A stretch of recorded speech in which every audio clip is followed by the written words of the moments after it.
বাংলাদেশ জামায়াত ইসলামীর মহতরম সংগ্রামী আমির সাহেবের আজ আগমন উপলক্ষে আয়োজিত এই সংক্ষিপ্ত পথসভায় উপস্থিত সম্মানিত দায়িত্বশীলগণ, সর্বস্তরের নেতা কর্মীবৃন্দ, আমার জনসাধারণ, বিশেষ করে গত 5 তারিখ স্বাধীনতার দ্বিতীয় যুদ্ধে যিনি প্রাণ ত্যাগ করে শাহাদাত বরণ করেছেন, ওনার পরিবারের সদস্য এবং প্রতিবেশীবৃন্দ, সর্বপ্রথম সবাই মিলে মহান রব্বুল আলামিনের শুকরিয়া আদায় করছি, পড়ি আলহামদুলিল্লাহ।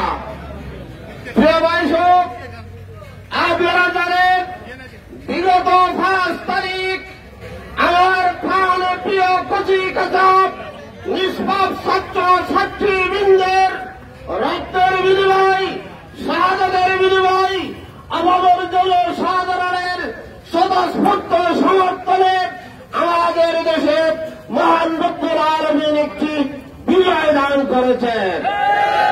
আমাদের সেই বিজয় ছিল ফ্যাসিস্টের বিরুদ্ধে বিজয়, স্বৈরাচারের বিরুদ্ধে বিজয়। আমাদের সেই বিজয় ছিল আমাদের প্রাণপ্রিয় দেশকে যারা ভারতের হাতে তুলে দিয়ে আমাদেরকে গোলাম বানাতে চেয়েছিল তাদের বিরুদ্ধে বিজয়।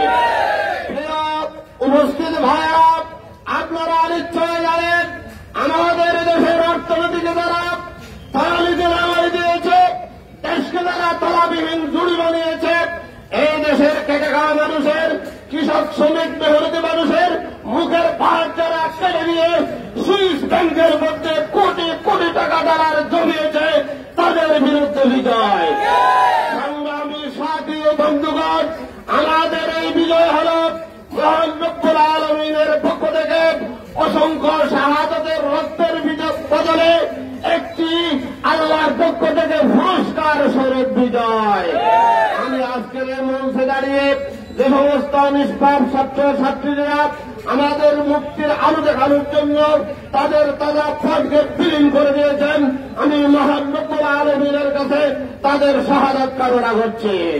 এবং আল্লাহ রব্বুল আলামিন যে সমস্ত ভাই বন্ধুগণ আহত হয়ে জায়গায় জায়গায় পড়ে আছে, চিকিৎসার জন্য আসছে, প্রাণ দিয়ে কাজ করছে, তাদেরকে যেন আল্লাহ তাআলা দ্রুত সুস্থতা দান করেন সে কামনা করছি। প্রিয় ভাইগণ, অনেকে বক্তব্য রাখবেন, একটি মাত্র কথা আমি বলতে চাই, এই দেশকে সুখী সমৃদ্ধশালী কল্যাণকর একটি রাষ্ট্র পরিণত করার জন্য, দুর্নীতিমুক্ত একটি রাষ্ট্র গঠন করার জন্য বাংলাদেশ জামায়াত ইসলাম আজ অনেক বছর ধরে কষ্ট করে যাচ্ছে।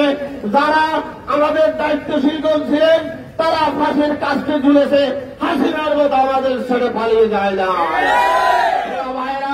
যে সমস্ত আওয়ামী লীগের বন্ধুগণ, ছাত্রলীগ যুবলীগের বন্ধুগণ, আপনারা এখনো পূর্বতা আছেন, আমি আজকে শাহাদাতের মঞ্চ থেকে আপনাদের ক্ষুধার্ত আহ্বান জানাবো, যে প্রাণের বয়ে তার কর্মী নেতাদেরকে ছেড়ে পালিয়ে যায়, তার পর থেকে আপনারা সরে আসুন, তাকে আপনারা 3 ধারার ঘোষণা করুন।